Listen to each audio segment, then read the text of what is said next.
বন্ধুরা, আজ আমি ঠাকুর শ্রীরামকৃষ্ণের কিছু অমৃত কথা পাঠ করব। যদি আপনাদের ভালো লেগে থাকে আমার চ্যানেলটি আপনারা সাবস্ক্রাইব করে দেবেন। রাতের আহার সম্বন্ধে সাবধান না হলে সকালে ওঠা যায় না। তাই ঠাকুর বলতেন, দিনে 12 ঠাসা খাবে আর রাত্রে সামান্য জলযোগ, বেশিও না অতি অল্পও না, অথচ খুব সরল ও পুষ্টিকর, সহজে যা হজম হয়। ঠাকুর আবার কারুকে গরুর ঘি, ভাত, দুধ খেতে বলতেন এই আহার ঋষিদের আহার। ভক্তরা যারা ঠাকুরের কাছে আসতেন তাদের কাজ শেখাতেন হাতে কলমে। সাধারণ দৈনন্দিন ব্যাপারে যে অপটু, সর্বদা অমনোযোগী, তার ধর্মজীবনে উন্নতি কঠিন। এই মন নিয়েই তো তাকে পেতে হবে। মনেতে ফাঁকি, ভুলভ্রান্তি থাকলে তাকে লাভ হয় না। একটা ফাটা কড়াই কিনে নিয়ে এসেছিল বলে যোগেন স্বামীকে তিরস্কার করে বলেছিলেন, দোকানদার কি ধর্মপুত্র যুধিষ্ঠির? সে তো তার জিনিস বিক্রি করবে, তুই দেখে আনলি না কেন? তোর তো চোখ আছে। তখনই আবার ফেরত পাঠান বদলে আনতে। ঠাকুরের কি দৃষ্টি, সব দিকে তিনি লক্ষ্য রাখতেন। একজন 10টার জায়গায় 6টা পান 1 পয়সা দিয়ে এনেছিলেন। অমনি ঠাকুর তিরস্কার করে বললেন, ঠকবি কেন? আনবি ঠিক, বেশি হয় অন্য কাউকে বিলিয়ে দিবি, তবু ঠকবি না। এর মানে আছে এটাই একটা স্বভাব হয়ে দাঁড়ায়। কামিনী কাঞ্চনের বিষয়েও ঠকে যাবে শেষে, ঠকে যাওয়ার স্বভাব হয়ে যায়। ঠাকুর তাই বলতেন, ভক্ত হবি তো বোকা হবি কেন? পঞ্চবটিতে একজন ছাতা ফেলে এলো। ঘরে এসে তিরস্কারের সুরে ঠাকুর বললেন, এখানকার কাপড় গায়ে থাকে না, তবু অমন ভুল হয় কই? সারা জীবন ধর্মজীবন, সর্বকার্যে ধর্মাচরণ। খানিকটা ধর্মাচরণ আর খানিকটা অন্যরকম ওতে হয় না। আহার, বিহার, শয়ন, স্বপন, জপ, ধ্যান, পূজাপাঠ, সর্বাবস্থায় মনের এক ভাব থাকবে, এক উদ্দেশ্য, ঈশ্বর লাভ। ধর্মের আর একটা প্রচলিত অর্থই হয়েছে বাইরের বিষয় এলোমেলো থাকা। কিন্তু ঠাকুর এইসব দেখতে পারতেন না। বলতেন, মহাতমগুণে এই রূপ হয়। এই কটার উপরে বিশেষ লক্ষ্য রাখতেন। প্রথমত পরিষ্কার ও পরিচ্ছন্নতা। প্রায় আলস্যর জন্যই লোক অপরিষ্কার থাকে। ঈশ্বর চিন্তা করে দেহ ভুল কজনের হচ্ছে।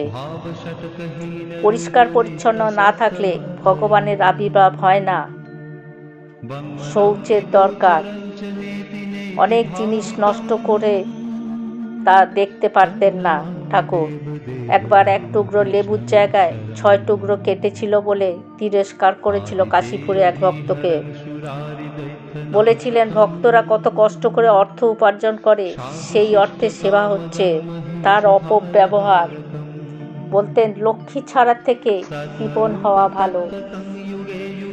আহারের সময় অনেকে ভাত নষ্ট করত, এসব ঠাকুর একদম পছন্দ করতেন না। তৃতীয়ত, ছেঁড়া কাপড় কিংবা ময়লা কাপড় পরা দেখতে পারতেন না। বলতেন, সেলাই করা কাপড় পরলে লক্ষ্মী ছাড়া হয়। আর চতুর্থ হচ্ছে এলোমেলো ভাব, যেমন এখানকার জিনিস ওখানে রাখা, যার যে স্থান সেখানে রাখা, সাজিয়ে রাখতে হয়। পঞ্চম হচ্ছে নিজের রান্না নিজে করা। বলতেন, ভক্তরা তার ভজনা করবে, তারা নিজের 2টি চাল নিজে ফুটিয়ে নেবে, ভগবানকে অর্পণ করে প্রসাদ পাবে। এতে পরের উপর নির্ভর করতে হয় না। বলতেন, সর্বাবস্থায় তার পুজো, কোনোটাই অবহেলা করা চলে না। আহার, বিহার, শয়ন, চলন, বলন, সর্বদা সর্ববস্তুতে তার অনুধ্যান। ঠাকুর শ্যামপুকুরে বাড়িতে এসেই ভাঁড়ারে ঢুকলেন। হাড়ির নিচে বিড়ে নেই, উপরে সরা নেই। দেখেই তৎক্ষণাৎ ঠাকুর বাজারে পাঠালেন পয়সা দিয়ে।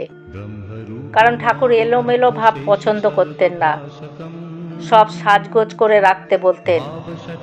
যেখানে যা রাখার দরকার ঠিক সেখানে তা রাখতে বলতেন।